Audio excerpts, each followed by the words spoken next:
We are having quite a nice dinner tonight as we review a bit of a controversial restaurant here in Epcot. Yes, it is. Some say it's the absolute best. Yeah. Some say not so much. But we have open hearts and open minds. And open stomachs. Physically they're closed, but emotionally they're open. That's a great way to say it. We're reviewing the Cellier here at Epcot. Let's go. Let's go.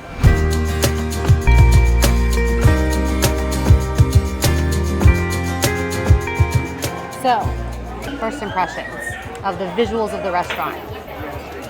I feel very happy in here. I feel happy in here. I was worried you were going to say you didn't like it. No. I literally got scared that we were going to have a conflict. No, I feel comfortable and safe. When we walked in, I felt a sense of calm. And that sounds silly. It is an intimate space. It is relatively quiet in here. The way sound travels keeps the room pretty quiet. And then the faux drippy candle chandelier lighting and like the maple leaf motifs as if we're in the cellar of this like multi-story castle. I think it's gorgeous. Like, it's obviously very themed. I'm gonna blow your mind right now. I'm so ready. You know what this is? What is it? This is Das Steakhouse before it went terribly wrong. Before the vampires took over. It is. Well, it reminds me a little bit of Le Goblet Noir, also at Epic Universe. But that's exactly what I was thinking. This feels like a lot of those really old buildings that you see in like England. Yeah. Like cellars and like pubs that have that kind of, but obviously a little fancier. You're supposed to be in this Canadian palace. Right. I think it's beautiful. I think it is that cross section where I feel like your kids, you will feel welcome to have your kids here, but it doesn't, like, they can still have a nice time, but also at the same time, kids at other folks' tables aren't particularly, like, because it's a pretty quiet space, right, not causing much of an issue for if you don't have kids in your party and you're trying to have a romantic meal. It's going to be a challenge with Disney restaurants, so. It feels like a safe haven. Let's talk bread service and apps. Let's talk about bread. You know why? Well, Cellier's got it, and it's good. That was a spoiler alert I should have done. I was a spoiler. I just spoiled. Yeah, you didn't. You need it. You have to lead up to it. Never mind. It might be good. You don't know. This is very good. This is very good pretzel bread, and I'm eating it without butter because there's no. I didn't ask for a plant-based butter. There's also sourdough multigrain. Yeah. A multigrain sourdough. I don't even know how they do that. How do they do that? The butter is topped with sea salt and then maple sugar. So it's a little sweet, a little salty, just like me and Breedlove. I really like the bread here in general. It's soft. It's like both of the breads are great structure. The appetizers are going to be my department because they're both non-vegan. So this is the Canadian cheddar cheese soup. It does have bacon and green onions. It's famous for a reason. If you're a cheese lover, I mean, this is just melty, hot, delicious cheese. Kind of middle of the road cheddar where it's got a touch of the sharpness to it, but it's not super sharp. It just has this like kind of almost like salty aftertaste that comes from the bacon that goes so well with the cheese. It is so creamy and heavy. And the bowl isn't very big, like it's a shallow bowl as you can see, but that's kind of all you want because this is such a heavy soup. Pro tip, they serve this exact dish at Food and Wine every year. You can even get the steak there too, but it's that soup. It is a famous dish from Le Cellier. You don't have to come here to get it. You just have to come to Epcot during Food and Wine, which is pretty cool. This is their signature poutine, which is made with fries and it has cheese curds. And then instead of gravy, there is a Cabernet Demi as the sauce on here. It's a little bit of an upscale poutine. I'm going to try to get a bite that has a bit of everything. The hype on this is fair. These are fancy fries, so they have the potato skin on them. They're thin, they're well-cooked steak fries. The curds are sharper than most cheese curds I've had, but still not super sharp. Overall, the cheese is adding this sharpness to it. But I really love it. I love a sharper cheese. It reminds me a bit of a manchego. And then the sauce, instead of the gravy, really changes the character of this and takes it from being like, you know, a heavy, hearty comfort food dish that poutine usually is, to being a little more elevated. That red wine glass has a little sweetness to it, and it takes it into the space of feeling like fun steakhouse appetizer. I think it's great for the table to have before a meal, and certainly shareable because this little skillet is very big. Appetizers for me, a win. We're on the heavy side so far, but it's a steakhouse and you have to come to expect that. Breedlove, could you tell me about the cauliflower steak? It's not even fried. It's not breaded. It's just a lot of cauliflower. It's also blistered tomatoes. It's also this amazing grain that I don't think I've even had before. Beluga lentils. The beluga whale. I don't think that's They're related. It is still vegan though. Don't ask me. Just kidding. Everything about me is a joke. Oh, you want to know why they're called that? Because they resemble beluga caviar. Is that like the whale?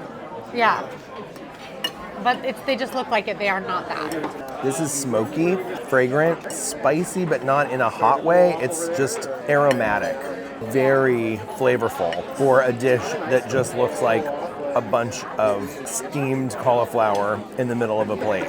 I'm blown away by this. I love having the nuts on there, the little bites of the nuts. It adds crunch. You might think about a nut allergy. Yeah, always checking about allergies. Absolutely, but also burst tomatoes. Burst tomatoes. Are the love of my life. The tahini. It has a tahini on it. So really flavors you might find in the Morocco Pavilion, but I love them in Canada. Okay, and I've gone with the butcher's cut of the New York strip. I got it medium rare, and I've been kind of a steak hater lately because I just haven't had any that have lived up to like what I used to feel about steak lately until I went to Paris, and then all the steaks I had were delicious. So I'm interested here. It is a beautiful medium rare where everything's still warm, but it's got a red center right in the middle of the steak. There's a sauce flight, but I'm gonna try it by itself first. The Cellier may be known to be a little inconsistent, but this is a good day because that is a good steak. Beautifully seasoned on the outside. The char on it is so perfect where it's got like very slight outer crust packed with flavor. They've clearly seasoned it perfectly, and then it's cooked exactly to the temperature that I ordered. Beautifully tender with a ton of bold flavor. A wonderful New York strip here. When you order from the butcher steaks, you get to pick a sauce. Or if you're feeling saucy, you can order the sauce plate, which is all 5 of their sauces, including a Chardonnay truffle butter, Cabernet Demi, cognac peppercorn, Béarnaise, and a sauce verte. So a bunch of traditional steak sauces with some twists. I'm gonna try them all quickly and not make you watch that. And then I will tell you which ones are the best. All of these sauces are pretty good. I think that the Cabernet Demi is a little bit intense. It's the same one that's on the poutine, which I like so much, but on the steak, it is you need a little bit to go a long way with that one. All of the sauces I like though, they're all tasty. I think that this steak is so good that I feel kind of bad having this much sauce for my steak. I think the sauce fight would be worth doing if a couple people at the table are getting steaks and everybody wants to try a few sauces. But I think if you are between a couple of sauces, just talk to your server about what sauce you might like the best based on some other sauces. If you lean more towards a really buttery flavor, go with that Chardonnay truffle butter. If you are like me and like something a little tangy, maybe when you're having more casual, go for that peppercorn. If you like hollandaise sauces, more like thick, creamy sauces, that Béarnaise is delicious. The sauce verte is just a chimichurri basically, and that Cabernet Demi is going to be the more robust, little bit of sweetness, very, very flavorful, more classic steak sauce. You also get a side, and there's a number of steakhouse sides. I did go with the Brussels sprouts, and they are beautiful. Oh, and they're good. Oh, they're good. I've said touch of sweetness 1,000 times, but that's something the Cellier is doing so well. Oh. These Brussels sprouts are our mascot. They're so good. There's also like golden raisins in it. You know, the bitterness from the Brussels sprouts, they're cooked so well, and they've got like a nice smokiness that comes up into your nose, and then they are a little bit of sweetness with the drizzle they have on them. Really, really killer entrees. Like, we definitely got a good day if Le Cellier is inconsistent, and I'm blown away with what we've had so far. Dessert. Oh my gosh, might be crazy. I know, it might blow our minds. Eat your banana split. Okay, this is a banana split in quotes. Thank you, Quincy. Let's put our dessert in quotes because this is a dessert when you're plant-based. Sugar is one of the main food groups. This is on the main menu. There's only 4 desserts. And that's true. And our server said she loves this. And it's not listed as plant-based on the regular menu, is it? It does have a sprig? It has a sprig. Never mind. So this is how you eat this. I have to try it too, sorry. Yeah, of course. Oh, please, are you kidding me? I'm so excited for you to try this. I'm gonna put a little of that cookie. Oh, it's good. I live here. That's a banana split. I live here. This is It's almost like banana Foster. With the walnuts, did you have any walnuts? It tastes more banana than normal banana. Like they caramelize the banana. And I also think there's sort of a banana sauce happening, maybe, because this is ridiculous. This is the thing. This is like the chocolate mousse at the cookies and cream mousse that's at Sunshine Seasons. It's so good, and the ice cream tastes like ice cream. This is an alert. All corners, vegan, siblings around the globe. I call ye. This is a place for us. If you're looking at this on the menu and you're like, that sounds good, but it's vegan, is it going to be weird? The answer is no. It tastes like ice cream. I've never felt more at home. I live here. Maple creme brulee. This is some behind the scenes. We got to get the action shot. All right. Try a little. Ready? No. I'm sorry. I stopped it to restart it, and then I pressed it again, and it didn't start. Okay, now I'm ready. I'm sorry. Sorry, I'm trying to. Sorry. I'm sorry. I'm sorry. No, I'm sorry. Oh, wait, now my dessert's. Okay, wait, sorry. Hold on, I'm restarting it.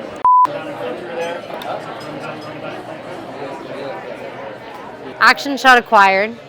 I'm now going to eat this. It's a little bit different consistency than the typical creme brulee, which makes sense because there's a maple scenario. Also, there's like these guys on here. I'm going to eat this. I don't think you're supposed to, but I'm gonna. I love to eat the garnish. I see. Wow, tons of maple flavor. The brulee is happening with a maple sugar, like from the butter. The custard has maple flavor to it too.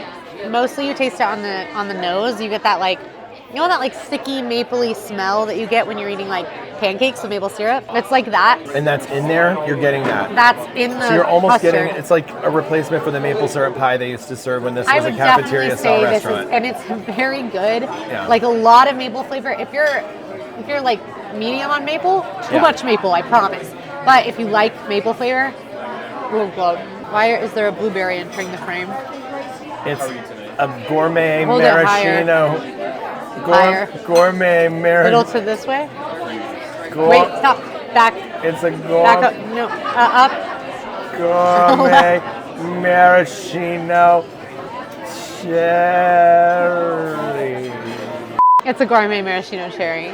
It also comes a little extra whipped cream on top, and these gorgeous little cookies. They're not really cookies. That's crazy. You know what that is? What? I'm gonna eat it. What is it? It's a kumquat. Am I gonna like it? Is there a seed? No, I don't think so. I think you just go for it. Is it tart? I forget. It's tart. Is this the best dessert you've ever had too? No. No. I didn't have a bad thing to say about this meal. Outside of I put too much sauce on my bite of steak. And that was my fault. I think probably that sauce flight is unnecessary. Yeah, unless multiple people have steaks on the table, don't get the sauce flight. Everything from a flavor perspective, from a value for money perspective even, considering the Disney Premium. Right. I think it's there. And this is a signature experience. restaurant, so to be able to say it's actually worth the price. I mean, you've eaten some places that have been so astronomically expensive, it's hard to say. Yeah, it's worth the price. This is a restaurant that is doing classic things very well, which is actually harder to do than doing adventurous things well. Yeah. Because everybody has a baseline of the best steak they've ever had, the best Brussels sprouts they've had, the best cheese soup, the best creme brulee, the best banana split. And the fact that they are hanging out in a space where everything we had today was really, really good. I mean, I don't know. You hear a lot of tale, and I've seen a lot of reviews on AllEars that this restaurant does tend to be a bit inconsistent. That is kind of true about Disney restaurants. One thing our friend AJ at Disney Food Blog always says is the only consistent thing about Disney restaurants is that they're inconsistent. Yeah. And I think that this is likely a great example of that. I would risk it to come back here again on my own dime. I love it. I love it. I can't believe it's taken me this long. I haven't eaten here since the 90s. It's been a long time for me. I want to come back here. Like, it's like I want to come back, in a couple months. Like, it's like, and I would risk it being not as good time. Make a reservation, bring friends. Yeah, have just like a nice romantic dinner or just a friend dinner. Yeah. Any kind of it's great. dinner. Birthday. So our overall, I think that we both can recommend this restaurant in good faith based on today's experience. Also, we do have a shout out. So when we review restaurants, we do come and review them on AllEars dime. We don't tell them we're reviewing them because we want to have the most authentic experience, just like you would. We always decline if anybody ever does catch on that we're filming or reviewing something and they try to give us stuff for free. We always decline because we want the reviews to be unbiased, which not that they would be biased anyway, but we don't want any of that in there. However, in this one instance, we do have apparently some AllEars fans in the back of house, and they did send out the birthday treat, which is this moose. And we just wanted to shout them out. Hello, you guys, if you're watching this video. Hopefully you are. Thank you so much for a great experience at Cellier, and for our friend who we've named Mountie the Moose. So good. But just shout out to those guys. Thank you guys so much for watching. And also this food rocks. I don't know if you are making it or if you're just standing next to the person making it, but regardless. Food rocks. Food rocks. All right, you should eat at Le Cellier if you're a steakhouse fan. This is probably my favorite steakhouse in Disney World from a classic steakhouse perspective. Delicious cuts of steak with the sides and the sauces. It's awesome. You should also eat at Le Cellier if you are celebrating a special occasion. It's a upscale environment with upscale dishes, and if it's your birthday, they bring out a little mousse made of chocolate. And what's better than that? Nothing. I've eaten at the plant-based option at a lot of steakhouses in Disney World, and this by far is the best. So honestly, chefs, if you want the steakhouse experience as a plant-based diner, you might want to come here. That might be a time to come. I'll just compare it to Toledo. I had a cauliflower steak. It was bad. There. It was not It tasted good. bad, but this is so good. Oh, I was ready for it to be disappointing like that because it's a steakhouse. What do they? They hate vegans. But guess what? They say it though. They love vegans here. Wall. Yeah, there is a thing that says we hate. Yeah, big just sign kidding. on the That's wall. not true. You should not eat here, however, if you are in a rush, because this is a longer experience. This is a sit, relax meal. It takes a while. You'll probably want to do multiple courses, maybe have a drink. And that kind of ties in, you shouldn't do this if you have kiddos who don't want to sit that long. And of course, if you're on a budget, it's just not a great spot because as any Disney signature restaurant, extremely pricey. Our meal all in was about $200 after tip. Thanks, Quincy. Do I feel like I got the value for money? Yes. Is this something that I would consider budgeting for on my vacation? Yes. But if you are on a budget and that kind of meal doesn't fit in, you're not going to want to. It's not worth blowing your budget to go here. That's without any cocktails. There we had no alcohol. Beverages ordered. I didn't even have a mocktail. It was two starters, 2 desserts, and 2 entrees. Okay. Well, that is a pricey meal. It's a pricey meal. But that was after tip, but it's a pricey meal. It was worth it. And that's Le Cellier. We've done it. Delicious. If you're still here, please like this video and drop this secret code in the comments so we know you made it all the way. Plus, don't forget to subscribe. We upload reviews, games, tips, and more from Disney World and beyond all week. Why? Because we're serious about fun. See you next time. Bye.